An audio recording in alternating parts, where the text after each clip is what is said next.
let's talk about how the 12 apostles ended up. So we do have some informations, which not many of it is in the Bible. So first of all, it is quite ridiculous to me how some religions are like, no, you can only read Bible because that's the only true informations. And then you enter in their church, which is full of pictures. And in these pictures, you see all possible informations which are not in the Bible, which are from apocryphal books or whatever other books which were not put in the Bible. So they are pretty much hypocrites because either you believe fully in the things which are not written in Bible or you don't believe it at all. You cannot just cherry pick what you like from these books which are not in the Bible. And so nowhere in the Bible is written besides John the Baptist. John the Baptist was not one of the 12 disciples, okay? We are talking about the disciples which were alive after Jesus died and rose again. So let's start with the first one, with Peter. So apparently, Peter was crucified upside down because he did not feel worthy to be crucified in just a normal way. Like he wanted to suffer more. So the figure to the left of the saint Peter holds key traditional symbol of this saint. His execution was ordered by Roman Emperor Nero, who blamed the city's Christians for a terrible fire that had ravaged Rome. Peter requested to be crucified upside down as he felt unworthy to die in the same manner as Christ. So does the Bible tells us how any of apostles died? No, the Bible doesn't state how all the apostles died. It only records death of two of them, James and Judas Iscariot. The other details about apostles' death come from church tradition and early Christian writers, not from the biblical text itself. So the Bible tells us about John the Baptist who was beheaded, and then Judas Iscariot, the betrayal. The Bible gives two accounts of his death. Matthew says he hanged himself, while Acts says he purchased field and falling headlong, he burst open in the middle, and all his bowels gushed out. So this is just weird. How can you have two credible books which made it into Bible with two different opinions? This is already concerning. And this is why Bible tells us that who asks shall receive and who seeking shall find, because we do not have all the answers in the Bible. But I find it really hypocritical when all these nowadays churches, like for example Orthodox Church or Catholic Church, Protestants, whatever, they say Bible is the only word of God that we should read, while Ethiopian Christian Orthodox have the most full Bible of the Word of God because it's the very first Bible in the world. If you don't know about Ethiopian Bible, see my other video, which is just about the Ethiopian Bible to understand what kind of Bible it is, that it's really the first one ever, and so on. So for all these nowadays sectas, Pharisees and Sadducees saying, oh, you should only read Bible, and then be like, yeah, but this apostle died like this, that one like that. Like, how do you know it's not written in the Bible?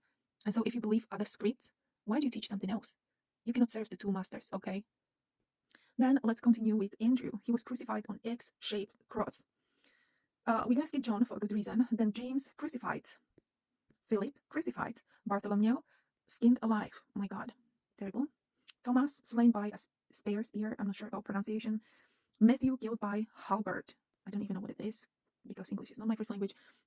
James, son of Alphaeus, stoned to death. Thaddeus killed with arrows. Simon sawn in half. Oh my Lord, my God. Matthias beheaded. So, okay, let's have a look on all of them. Absolutely each and every one of them suffered physical, painful, suffering, horrible death. Except one. Look at this one. John. They claim John died naturally. Okay, well, let's have a look at it if he really died and how he died. So let's see what Bible says in Matthew 16:28. This is Jesus talking himself, okay? Truly I say to you, there are some standing here who will not taste death until they see the Son of Man coming in his kingdom.